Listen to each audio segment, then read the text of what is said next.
네, 다시 인사드리겠습니다. 안녕하세요. 2022 은퇴 전략 포럼 진행 계속해서 맡고 있는 아나운서 어희재입니다. 점심 식사 맛있게 하셨나요? 네. 3년 만에 저희가 대면 행사를 합니다. 이렇게 오늘 마주하고 대화하면서 식사하다 보니까 새삼 이렇게 값지고 귀하다는 걸 또 한 번 체감하게 되는 것 같습니다. 오늘 바깥 날씨도 너무 좋아서 식사하고 또 바깥에 잠깐 나가서 휴식을 좀 취하고 오신 것 같은데요. 이렇게 좋은 날 유익하고 뜻깊은 자리에 함께할 수 있어서 영광입니다. 저희가 오후 세션도 굉장히 풍성하게 준비를 했습니다. 끝까지 이 자리 함께 해주시면서 유익한 시간 보내시길 바라겠습니다. 그럼 지금부터 두 번째 세션 시작하겠습니다. 두 번째 세션의 주제는 엔데믹과 3고 시대 노인복지정책 방안을 주제로 발표와 토론을 이어가겠습니다. 저희가 오전 세션에서는 지금의 사회 경제적인 상황을 면밀하게 살펴봤는데요. 그렇다면 이 포럼의 진짜 주인공인 우리 어르신들은 어떤 대응을 해야 할지 이번 세션에서 그 답을 구체화해 보도록 하겠습니다. 지금처럼 어려운 시기에 은퇴를 준비하거나 또 이미 은퇴하신 분들은 은퇴 자금을 어떻게 관리해야 할지, 또 고령사회에서 우리 고령자들은 노동시장에 어떻게 참여하고 녹아들어야 할지 많은 부분 궁금하실 텐데요. 그 답을 함께 찾아보겠습니다. 그럼 두 번째 세션의 첫 번째 강연 청해 듣겠습니다.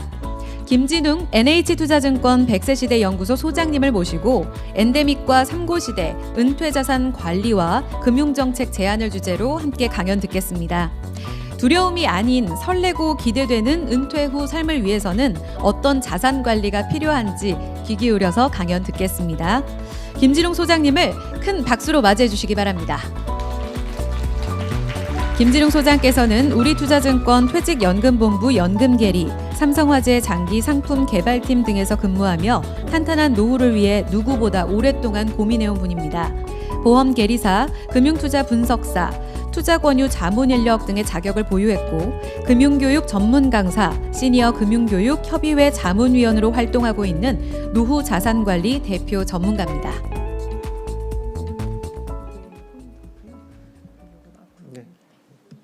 오른쪽에 넘기는 것이요? 네. 네.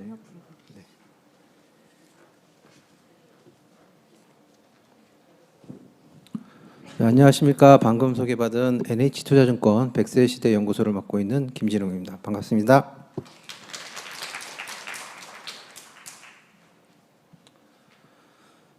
이제 오전에 워낙 좋은 강연을 제가 이제 저도 아침에 들어와서 들었는데요. 워낙 이제 사회 경제적으로 중요한 말씀들을 많이 해주셔서 저도 개인적으로 많이 도움이 됐던 자리인 것 같습니다. 제 발표를 먼저 하기에 앞서서 이 좋은 이제 자리를 마련해주신 뉴스토마토 정광석 대표님이와 관계자분들께 다시 한번 감사의 말씀을 드리겠습니다. 이제 오전에는 그렇게 앞서 그 사회 경제적 문제를 조금 바라봤다면 이제 제가 맡은 부분은 조금은 현실적인 문제라고 생각을 하고 제 강의를 들어주셨으면 될 것 같습니다. 일단은 아무래도 이제 우리 자신은 그대로 있지만 주변의 환경은 늘 변해왔죠. 여기 계신 분들 다 이제 이미 경험을 대부분 해보신 분들도 많이 계실 텐데요. 뭐 IMF 사태부터 시작을 해서 뭐 이제 리먼 사태라든가 최근에 이제 팬데믹 사태까지 우리가 처한 상황은 항상 변해왔습니다. 그러면 이제 우리가 처한 상황을 우리는 어떻게 극복을 할 것인가? 앞서 말씀드린 뭐 사회적, 경제적 인프라 이런 부분들, 복지 정책 이런 부분들도 이제 최대한 활용을 해야 되시겠지만 결국은 이 문제 해결의 가장 중요한 키는 어찌 보면은 여러분들 저 포함해서 자신에게 있는 거 아닌가? 그러면은 이제 금융 소비자 관점에서 우리는 은퇴 자산 관리와 그다음에 금융 상품들을 어떻게 활용을 해 나가면서 100세 시대라는 그러한 우리의 닥쳐진 새로운 환경을 극복해 나갈 것인가, 이 부분에 대해서 한번 이야기를 해볼까 합니다. 자, 보시는 것처럼 여러분들 은퇴라는 문 앞에 대부분들 언젠가는 서시게 될 겁니다. 그런데 사실은 이제 은퇴라는 단어를 들었을 때 과연 여러분들은 설레임, 기대 이런 생각을 하고 계시는지, 아니면 두렵고 걱정이 되는 은퇴를 생각하고 계시는지 한번 이제 생각을 한번 해보실 필요가 있을 것 같은데요. 저는 이제 아무래도 이제 100세 시대 연구소를 맡고 있다 보니까 이제 외부에서 은퇴 설계, 뭐 연금 설계, 관리 어떻게 해야 되는지 이런 강의들을 많이 이제 요청이 들어오시는데, 일단은 조금 여러분들한테 안 좋은 말씀을 조금 드리자면, 사실 제가 항상 이렇게 은퇴에 관련된 얘기를 할 때 그 듣는 분들이 사실은 뭐 예를 들어서 퇴직, 거의 은퇴를 앞둔 퇴직 예정자들이다.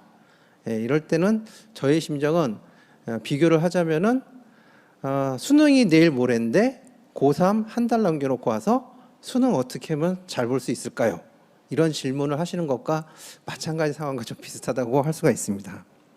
그만큼 은퇴 자산 관리라는 부분은 사실은 그만큼 자산만 필요한 것이 아니라 꾸준한 시간을 통해서 그 시간을 자산으로 변화시켜가는 과정이 필요한 게 사실은 정석인데, 그 부분들을 사실은 대부분 간과를 하시고 있고, 막상 은퇴에 임박하셔야 은퇴를 어떻게 준비하지? 은퇴 자산 관리를 어떻게 하지? 이 고민을 이제 시작하시는 거죠.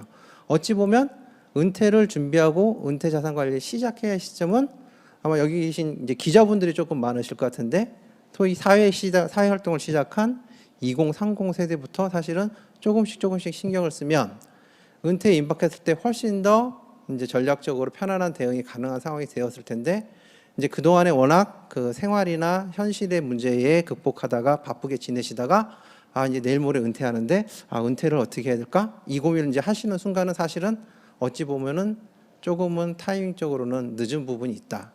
하지만 또 그렇다고 우리가 전혀 이 해결을 못할 상황은 아닙니다. 그런 부분까지도 제가 함께 말씀을 드리도록 하겠습니다. 먼저 이제 말씀드린 것처럼 우리나라의 중산층을 기준으로 보면, 중산층 기준으로 해도 은퇴라는 단어를 들었을 때에 대부분 이제 부정적인 인식들을 더 많이 떠올리는 설문조사 결과가 있습니다. 그러니까 실질적으로 은퇴라는 단어를 제시하고 느끼는 감정을 고르라고 했을 때 이제 재정적 불안, 건강 쇠퇴, 외로움, 이런 부정적인 단어들을 먼저 떠올리신다는 거죠. 근데 사실은 미국과 같이 어느 정도 선진국에 들어선 서양인들을 대상으로 그런 은퇴에 대한 그 이미지를 조사를 해보면 이제 자유, 스트레스 없는 즐거움, 이런 부분들이 오히려, 물론 앞에 부정적인 단어에 비해서는 엄청나게 높게 나오는 건 아니지만 그래도 은퇴를 좀 더 기대하고 뭔가 자신의 새로운 인생에 대한 설레임으로 생각하시는 분들이 현재의 우리나라의 보편적인 일반 대중들보다는 많다는 어떤 현실이 있습니다. 자, 그렇다면 우리는 이제 은퇴 자산 관리 했을 때에 우리가 은퇴 자산 관리를 어떤 것을 통해서 할 것인가, 이런 부분을 위해서 결국은 그런 관점에서 이제 금융 환경을 조금 바라볼 필요가 있는데요. 앞서 말씀드린 것처럼 이제 우리나라 현재 금융 환경의 변동성이 굉장히 심한 상황에 처해 있는데, 사실은 은퇴 자산 관리 관점에서 보면 이제 우리나라의 인구 구조부터 시작을 해가지고 금융으로 이제 자산을 통해서, 금리를 통해서 자산 관리를 하는 데는 사실 한계에 어느 정도 와 있는 상황이라고 보시면 될 것 같습니다. 일단 기본적으로 고령화 사회가 진행되면 인구 구조의 변화가 늘어나면서 자연스럽게 그 나이 많은 인구가 늘어나면 늘어날수록 아무래도 생산 활동 가능 인구는 줄어들 수밖에 없는 상황이 되겠죠. 그럼 자연스럽게 우리나라는 어떤 경제 활력은 여기 계신 분들이 한창 활동할 때처럼 왕성하게 돌아가기는 쉽지 않은 상황입니다. 그렇다면 결국은 경제는 어느 정도 하향 안정화되는 그런 추세로 갈 수밖에 없는 거고, 그러한 경제 환경 하에서는 결국은 그 경제의 주요 지표인 금리가 일정 부분 저금리 상황으로 지속될 수밖에 없는 확률이 높습니다. 물론 제가 100%라고 말씀드릴 수는 없지만 어쨌든 이런 저금리 상황이 장기적인 관점에서 보면 지속될 확률이 높아 보인다라고 말씀드린 거고요. 그다음에 이제 개인적으로 자신 자산 관리를 하는 입장에서 볼 때도 이제 보통 현재의 소비를 선호를 하고 미래 소비를 이제 현재 소비보다 선호하지 않는 현상, 이걸 보통 양의 선호 현상이라고 하는데요. 보통 현재 먼저 돈을 쓰는 것을 대부분은 좋아하시죠. 그렇지만 사회가 고령화되고 나이 드시는 분들이 많아지시고 소득이 저하되고 본인들의 미래에 대한 어떤 걱정들이 많아지시게 되면 자연스럽게 현재 소비보다는 미래를 위해서 소비를 조금 더 아끼시게 되겠죠. 결국 그걸 이제 미래 소비를 선호하는 음의 선호 현상이라고 하는데요. 그러니까 소비를 오히려 소비보다는 저축을 선호하게 되면 결국은 돈의 공급이 많아지게 되고 그만큼 돈의 가치가 떨어지는 저금리 현상은 상당 부분 지속될 수밖에 없다. 그럼 이제 제가 이렇게 말씀을 드리면은 혹시 이렇게 반문을 하실 수도 있을 것 같습니다. 최근에 앞서 보신 것처럼 미국 연준이 금리를 인상하고 인플레이션이 발생하면서 금리가 올라가고 있지 않느냐라고 말씀을 드릴 수 있을 것 같은데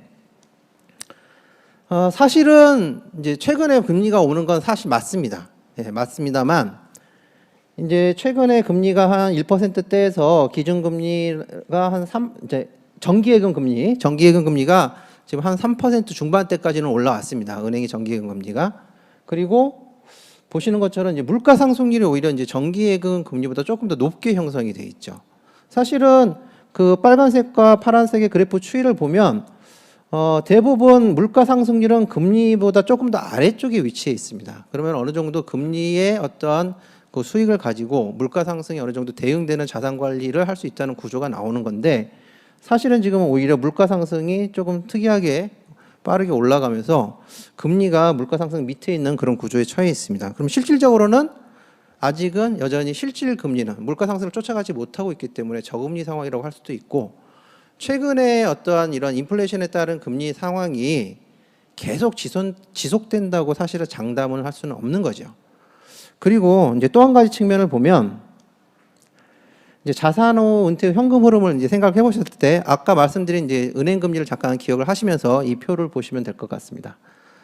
자산 1억 원당 현금 흐름을 보시면은 이제 대략 아까 제가 3% 중반대 정기예금 금리라고 그랬으니까 1억 원을 가지고 만들 수 있는 월 노후 생활비는 대략 25만 원 정도. 사실은 이건 세전 금액이고 이자 소득세를 감안을 했을 때는 이제 20만 원 초반대로 떨어지죠. 사실은 이 고금리, 현재의 고금리라는 상황 자체가 대출자 관점에서는 고금리가 될 수 있습니다. 뭐 1%대의 대출을 받으신 분들이 이자 부담을 하시다가 지금 3% 넘는 이자 부담을 하시려면은 굉장히 그 이자 부담이 커지겠죠. 지출에 비해서. 하지만은 이제 자산을 관리한다는 입장에서 보면 한 5%까지 간다고 해도 1억 원을 가지고 만들 수 있는 현금 흐름은 한 월 40만 원 정도밖에는 되지가 않는 수준인 거죠. 그러니까 여러 가지로 종합적으로 고려해서 봤을 때 자산 관리 관점에서는 여전히 금리가 그렇게 자산 관리하는데 우호적인 입장은 아니다라는 부분을 말씀드리는 거고요. 근데 거기다가 또 한 가지 문제점이 있습니다. 앞서 이제 발표하신 강의 자료에서도 들으셨겠지만 우리나라의 자산 배분 구조인 거죠. 예, 지금 현재 그 우리나라의 이제 전체 가구주의 평균적인 자산 구조를 보면 실물 자산의 77%가 몰려 있고 예, 금융 자산의 23% 정도가 배분돼 있습니다. 그러니까 1억 1천만 원 정도가 금융 자산, 그다음에 3억 8천, 그러니까 3억 9천 정도, 평균 순자산 5억 원 중에 자산 배분 구조를 보면은 대략 4억 원 좀 안 되는 돈이 실물 자산에 부동산을 중심으로 한 실물 자산에 몰려 있는 거죠. 사실은 이제 은퇴 후 생활에 이제 어쨌든 소득 부분이나 이런 부분들이 아무래도 쉽게 해결이 안 되는 60세 이상 가구주의 자산 배분 구조를 보면 더 심각해집니다. 82%까지 올라오고 현금 그 금융자산으로 활용할 수 있는 부분은 대략 8,700만 원 정도. 그러니까 제가 앞서 1억 원을 기준으로 월 만들 수 있는 생활비를 잠깐 보여드린 이유가 우리나라의 대부분의 가구들은 은퇴 시점에서도 1억 정도의 어떠한 금융자산도 사실은 채 가지지 못한 상황을 고려했을 때는 지금의 어떠한 자산 어떤 관리 구조로는 금융적으로는 쉽게 어떠한 노후 생활 대책이 마련하기는 정말 쉽지 않은 상황이다. 그렇기 때문에 이 부분을 여러분들이 만약에 현재의 지금 가구의 어떤 자산 배분 구조를 1, 2년 안에 확 바꿀 수 있으실까요? 그건 절대 쉽지가 않습니다. 그러니까 이런 부분들이 사실은 시간을 가지고 점점점 관리를 해 나가면서 내가 은퇴 시점에는 예를 들어서 뭐 실물 자산이 한 60%, 금융 자산이 한 40% 이렇게 배치가 되게 사실은 관리가 되어야 어떤 노후 생활이나 이런 부분에서 크게 문제가 안 생기는데 결국은 자산관리적인 관점에서 보면은 쉽지 않은 상황이다. 그렇기 때문에 우리는 이 부분에 대한 고민이 좀 많이 필요하고 여기 계신 분들도 사실은 점진적으로 이 부분에 대한 고민을 조금 더 하셔야 될 부분이 있고 여러분들의 후배 그다음에 자손들 이런 부분들에서도 어떻게 보면 자산관리 관점에서는 너무 실물 자산에 치우친 그런 자산 배분 구조를 가져가는 것은 생애자산관리 관점에서는 썩 그렇게 바람직하지 않다는 부분을 조금은 미리 조언을 해주실 수가 있겠죠. 자, 그럼 결국은 상황이 이렇다 보니 우리나라 사람들의 어떤 실질적인, 그러니까 완전히 경제적 활동에서 은퇴하는 시점 자체는 물론 주된 직장에서 퇴직하는 시점은 절대 늦지가 않습니다. 그러니까 충분히 늦게 주된 직장에 퇴직하지는 못하는 상황입니다. 사실은 50대 중반이면 우리들이 다니는 주된 직장에서는 대부분 퇴직을 하시죠.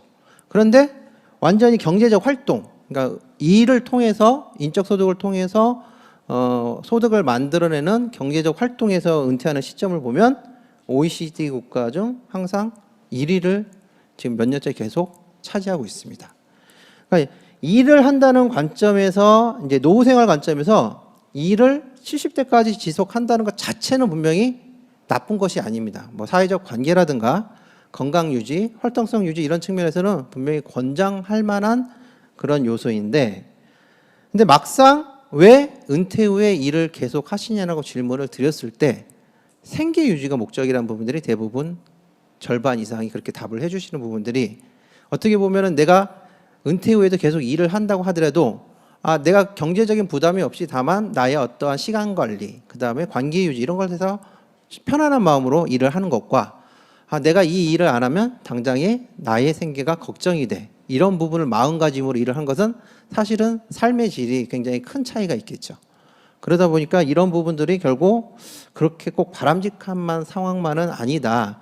결국은 이런 부분을 극복하기 위해서는 우리가 경제 활동을 왕성하게 하는 기간 동안에 충분히 이런 부분에 대한 부담이 없을 정도의 자산관리 구조를 만들어 놔야 어떻게 보면 계속 일을 하더라도 편안한 마음으로 일을 하실 수 있는 환경이 될 수 있지 않을까 이렇게 생각을 하고 있습니다.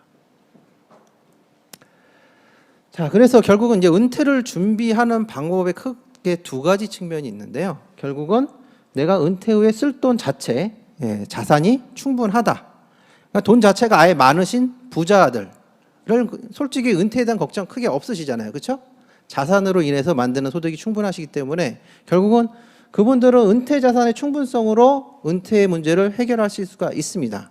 근데 우리나라의 어떤 평균적인 가구의 모습을 보면 과연 은퇴를 하기에 충분한 자산이 모였는가라고 질문을 드렸을 때 난 돼 있어라고 할 수 있는 가구들이 과연 얼마나 될까? 이런 부분들이 좀 걱정이 되는 부분이 있고요. 결국은 이 부분은 대부분의 우리나라의 평균적인 가구들은 충족시키지 못하는 조건이다.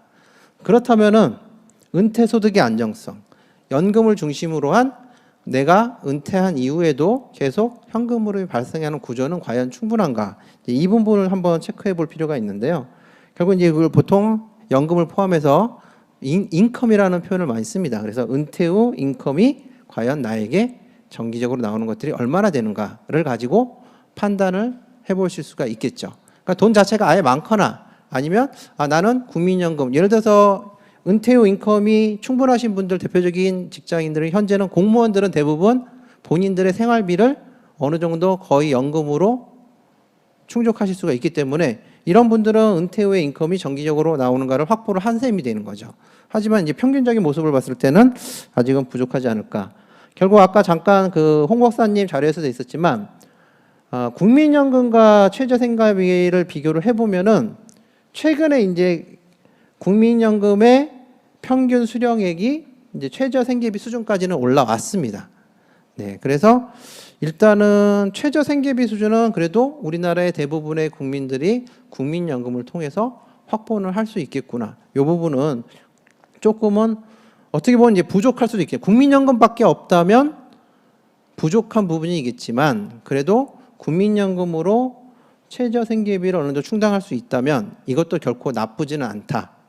그래서 결국은 이제 국민연금의 재정 문제나 이런 것들은 제가 따로 언급을 하지 않도록 하겠습니다. 일단 뭐 국민연금 개혁 방안 이런 것들도 이제 예정은 돼 있는데요. 이 부분은 이제 어쨌든 국가와 사회가 집단적으로 고민을 해야 될 부분이라서 뭐 제 개인적으로 어떻게 뭐 특별히 대안을 마련할 수 있지는 않겠지만, 단지 그냥 소비자 관점에서 본다면 어쨌든 현재의 국민연금 구조는 노후 생활 관점에서, 노후 생활비 마련 관점에서는 굉장히 장점이 많은 그러한 요소들을 가지고 있기 때문에 일단은 국민연금에 대해서 국민연금 활용하는 것 자체를 그렇게 미리 걱정하실 필요는 없을 것 같습니다. 이제 나라에서 뭐 재정적인 문제 이런 것들은 이제 조금 더 고민을 할 필요가 있겠지만, 그냥 개인적인 관점에서는 일단은 국민연금은 우선 잘 활용하고 보면은 내 노후 생활에 도움이 되지 않을까라고 이제 생각을 하고 있고요. 이제 결국은 이제 그러한 그 연금 소득, 국민연금의 부족한 부분, 또는 이제 뭐 내가 은퇴 자산이 충분하지 않은 부분, 금융 자산이 충분하지 않은 부분을 이제 저금리 상황이나 이런 것들을 종합적으로 고려할 때는 결국은 일정 부분 금융 투자 상품을 활용을 할 수밖에 없는 상황 같은데, 그래도 이제 은퇴를 임박한 시점에서는 이제 자본 차익을 노리는, 그러니까 매매, 싸게 사서 비싸게 파는 어떤 자본 손익을 노리는 그 투자보다는 내가 그 자산을 가지고 있는 동안에 발생하는 배당 수익, 이자 수익, 뭐 임대 수익도 사실은 상가형 부동산 상가 투자를 해서 거기서 임대를 받는 것도 결국은 인컴이 되는 거죠. 그러한 내가 들고 있는 동안에, 그 자산을 보유하고 있는 동안에 발생하는 인컴에 조금 더 포커싱을 해서 금융 투자를 하면은 그 조금은 부족한 노후 생활에 대한 대안이 될 수 있지 않을까.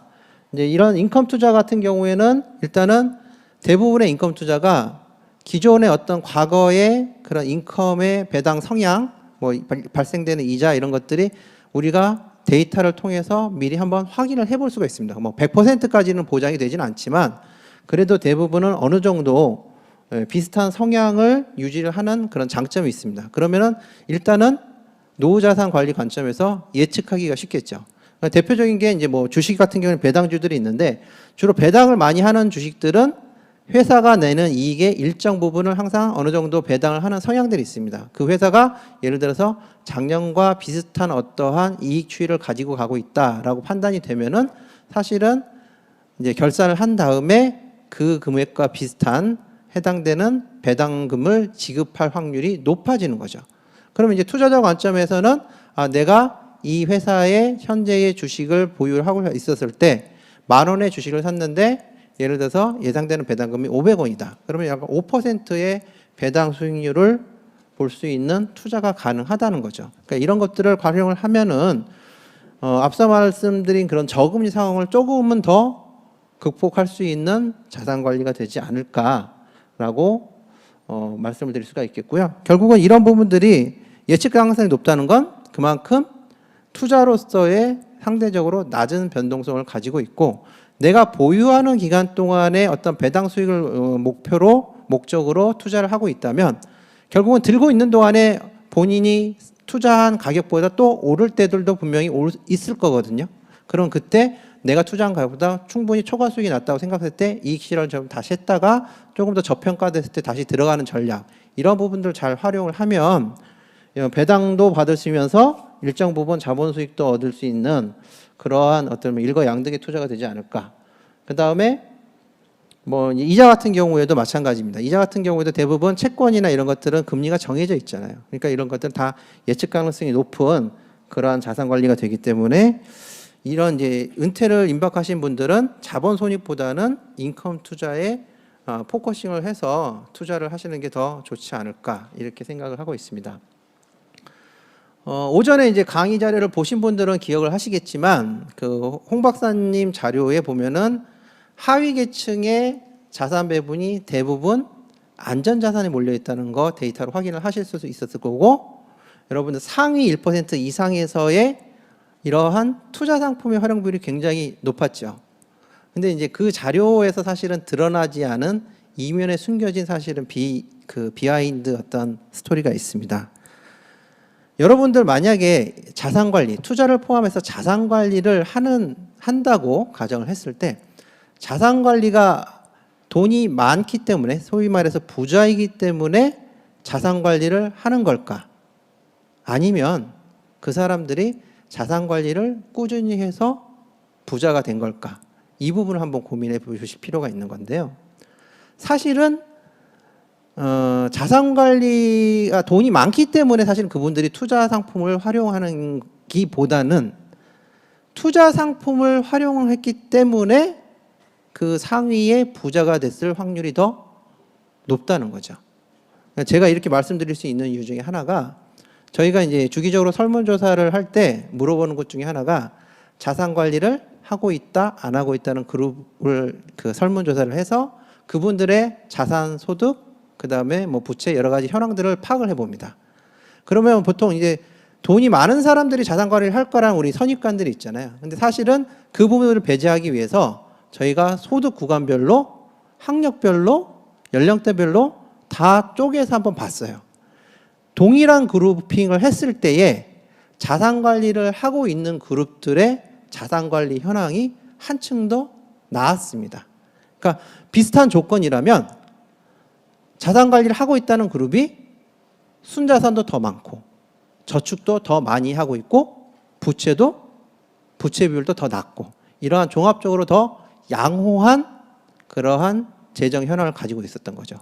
결국은 그 사람들의 상황에서 출발을 해서 본인들의 처한 상황에서 시간이 지나다 보면 그분들이 그 시간이 일정 시간이 경과한 후에는 대부분 상위 뭐 1%까지는 모르겠지만 10% 안쪽으로 들어오는 가구 경제의 어떤 자산 구조 현황을 만들 수 있다는 걸로 이제 추정을 해볼 수가 있는 거죠.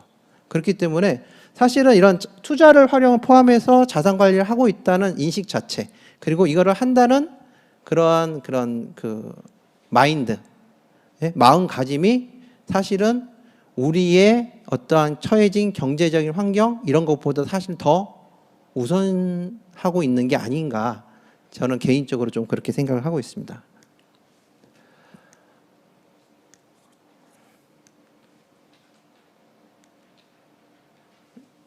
자료가 넘어가지 않을까요?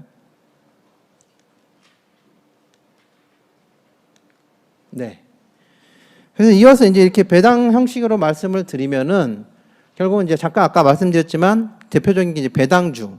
이제 최근에 뭐 시중 금리가 올라와서 다시 이 부분 상황은 이제 2021년 기준이기 때문에 다시 역전이 됐을 걸로 추정은 됩니다만, 이 코스피의 배당 수익률이라는 것 자체가 이거는 코스피 종목들의 평균 배당 수익률이거든요.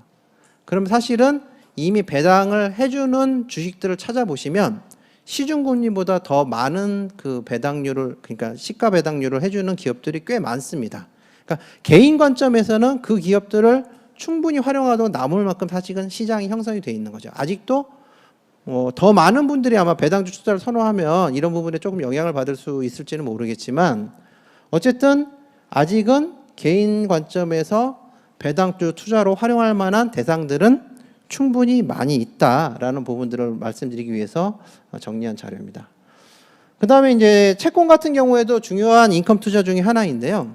이제 보통 저희가 안전자산이라고 했을 때에 이제 정기예금을 많이 생각을 하시는데, 이제 정기예금은 은행이 돈을 받고 그걸 운용한 다음에 적정한 이 금리를 이제 그 소비자한테 돌려드리는 구조인데, 조금 더 이제 활용을 그 금리에 대한 조금 더 활용을 적극적인 활용을 하고자 하신다면, 어찌 보면은 이러한 그 채권 투자, 그러니까 그 투자 적격 등급의 회사채나 국공채를 잘 활용을 하시면은 오히려 시중 금리보다도 조금 더 플러스 수익률을 얻을 수 있는 기회가 많이 있으시다는 거죠.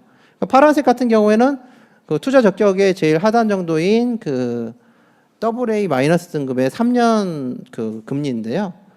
시중 금리보다는 항상 위쪽에 배치가 돼 있죠. 예. 그렇기 때문에 조금 더 적극적으로 개인들이 이러한 채권을 활용한 인컴 투자를 활용하는 것도 은퇴자산 관리 관점에서는 충분히 권장할 만한 사항이다, 이렇게 말씀을 드릴 수 있겠습니다. 그 다음에 아까 그 홍 박사님도 많이 강조를 하셨죠. 예, 우리나라의 그 부동산에 대한 그 사랑, 부동산 투자에 대한 그런 부분들은 전 세계에서 아마 뭐 다른 나라들도 뭐 크게 다르지는 않을 것 같습니다만 그래도 어쨌든 부동산이라는 것 자체를 사실은 안전자산이라고 많이들 이제 생각을 하시잖아요. 근데 사이클이 사실은 조금 클 뿐이지 사이클 주기가 조금 더 길 뿐이지 부동산도 역시 시황은 있고 그다음에 무조건 안전자산이라고 장담을 할 수는 없습니다. 그렇다면은 여러분들은 여기서 추가적으로 부동산을 투자 대상이라고 생각을 했을 때에 보완해야 될 부분이 바로 유동성인 거죠. 부동산을 요즘같이 조금 부동산 시기가 안 좋을 때 사실은 여러분들이 앞으로 더 빠질 것 같다는 인지는 충분히 하실 수 있지만 이거를 정리하기가 결코 쉽지 않은 상황입니다. 하지만 리츠를 활용을 하시면 지금이라도 상황이 안 좋다, 부동산 시장이 안 좋을 거라고 예상이 되시면 리츠는 본인이 원하는 가격에 매도를 하시고 나오실 수 있어요. 그러니까 투자, 자산 관리를 한 점에서 사람들이 대부분 유동성에 대한 부분들을 좀 간과를 하시는 것 같은데 저는 이 유동성에 대한 부분이 굉장히 자산 관리가 좀 중요하다고 생각합니다. 내 의사와 관계없이 내가 어떠한 그 투자와 그다음에 그 다시 투자 환수를 의사결정하는 과정에서 유동성이 확보가 돼 있지 않으면 본인이 계획한 대로 자산 관리가 될 수가 없습니다. 결국 내 의사와 상관없이 그냥 시장에 끌려가는 이상한 결과를 받을 수 있게 되는 거죠. 때문에 부동산을 투자를 하시더라도 그런 리츠를 활용하시는 부분들을 대부분 검토를 하시면은 그리고 뭐 자산 관리 관점에서 봤을 때 아까 앞서 말씀드린 우리나라의 평균적인 그런 자산 구조를 봤을 때 그 사는 집을 빼고는 사실은 투자 여력이 이렇게 많지는 않으시잖아요. 그럼 그 자산이 어떠한 일정 자산에 묶여 있다고 생각하면은 본인들의 은퇴 자산 관리 굉장히 힘드시겠죠. 결국은 유동성을 담보하기 위해서 이러한 그런 리츠를 활용하시고 그다음에 리츠 같은 경우에는 꼭 고액이 필요하신 것도 아니십니다. 주식처럼 거래가 가능하시기 때문에 얼마든지 소액 투자가 가능하시죠. 그래서 이런 부분들 그다음에 이제 앞서 말씀드린 것처럼 우리나라의 리츠도 좋은 상품들이 많이 있지만 해외에서도 그 리츠 대상을 많이 찾으실 수가 있죠. 해외에 좀 더 우량한 뭐 맨하탄의 그 호텔에 투자하는 리츠, 뭐 아마존의 물류센터에 되는 리츠 이런 것들을 활용을 하시면은 조금 더 안정적인 자산 관리, 그다음에 유동성을 확보한 자산 관리가 될 수 있지 않을까. 리츠는 참고로 말씀을 드리면은 요즘 같은 금리 인상기에는 채권과 비슷하게 자본 조달 비용이 많아지기 때문에 수익률은 상대적으로 떨어집니다. 그렇기 때문에 리츠 가격이 하락하죠. 사실은 근데 인컴 투자 관점에서 보면은 가격이 쌀 때 투자하는 것은 이렇게 장기적인 관점에서는 저가 매수가 가능한 시점이기 때문에 그렇게 나쁜 상황은 아니다. 좀 더 장기 보유 관점에서는 접근을 가능할 만한 그러니까 분할 매수를 시작해도 나쁜 시점은 아닌 것 같다라는 생각이 듭니다. 보시는 것처럼 국가별 리츠 배당 수익률을 보면은 시중 금리보다는 분명 높은 수익률을 유지를 하고 있습니다. 근데 사실은 이게 갭이 많이 줄어들었을 것입니다. 최근과 같은 어떠한 그 인플레이션 때 금리가 많이 빠르게 올라가지고 그래서 이런 부분들을 감안을 해서 좀 급하게 투자하시기보다는 지켜보시면서 이제 과거의 어떠한 배당 수익이나 이런 것들을 다 체크를 해보시고 그 상황에서의 본인이 원하는 어떠한 수익이 나온다는 예상되는 시점에 시작해서 분산 투자를 하시면은 리츠를 잘 활용해서도 여러분들의 은퇴 자산 관리에 도움이 되지 않을까 생각을 합니다.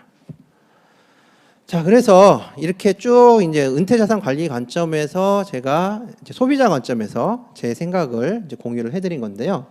이제 이 부분에 있어서 이제 금융 정책적으로 뭐 제한될 수 있는 부분이 뭘까라고 생각을 해봤을 때 현재의 그 소위 은퇴자들 대상으로 이제 은퇴 이후에 연령대들의 대상으로 활용할 수 있는 금융 상품, 금융 제도를 중심으로 이제 한번 고민을 해봤는데요.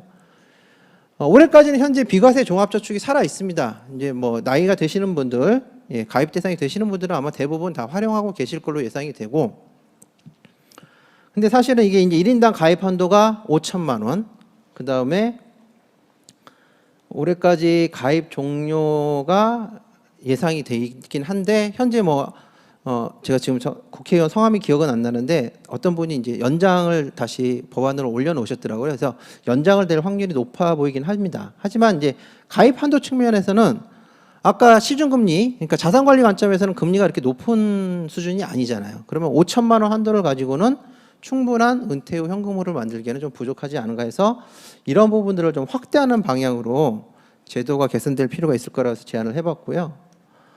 그래서 조금 더 적극적으로 어떠한 제도 개선을 조금 말씀을 드리자면 현재 우리나라에 현재 그 ISA라는 그 세제 혜택을 주는 개인 종합 자산 관리 계좌가 있습니다. 근데 조금 더 이거를 개선을 해서 고령자에게 좀 더 특화된 ISA 제도를 만들어주면 어떨까 하는 생각으로 제안을 좀 만들어봤습니다. 그래서 1인당 가입 한도를 조금 더 키워서 1억 원 한도, 현재 이제 그 상속형 즉시연금이 최대 1억 원까지 가능한 걸로 알고 있습니다. 그래서 그거와 유사한, 그래도 1억 원 정도는 돼야 조금은 노후자산 관리에 도움이 되지 않을까라고 생각을 해서, 그리고 기본 이제 일반적인 ISA 같은 경우에는 5년에 걸쳐 총 비과세 한도가 200만 원으로 묶여 있는데요. 이제 노후 생활자금 관점에서 보면은 너무 부족하죠. 그래서 매년 한 200만 원 정도까지는 비과세를 해주고, 거기서 조금 더 추가적인 소득은 그 저율 분리과세나 자본차익 합산과세 등을 활용을 해서 최대한 세제적으로 유리하게 만들어 드리면, 이제 나이 드신 분들도 조금 더 이러한 제도를 활용을 해서 내가 절세를 하면서 이제 그 인컴 투자 같은 금융 투자 상품을 활용할 수 있지 않을까.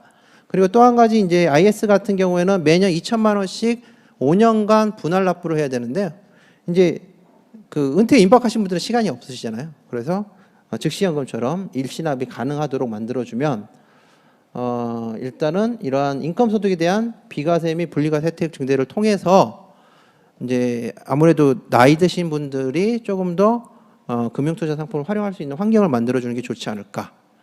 그러면은 이제 이렇게 반문하시는 분들이 계실 겁니다. 은퇴에 임박했는데 금융투자 상품을 활용하는 건 너무 리스크가 크지 않을까. 근데 조금 더 바꿔서 생각을 해보시면, 은퇴를 하셨더라도 여러분들은 지금 30년 이상의 노후 생활을 하셔야 돼요. 그렇다면은 여러분들이 지금 당장 쓸 돈을 금융투자 상품에 투자를 해서 운용을 하시라는 게 아니고, 여러분들이 10년 뒤, 20년 뒤에 쓸 돈은 조금 더 긴 안목으로 투자를 하셔도 그 자산을 투자 수익 통해서 조금 더 증대시키거나 현금 흐름을 만들 수 있는 확률이 높지 않을까, 확률이 높아 보인다라고 생각을 해서 제안을 정리해서 드렸습니다. 이상으로 제 발표를 마치도록 하겠습니다. 감사합니다.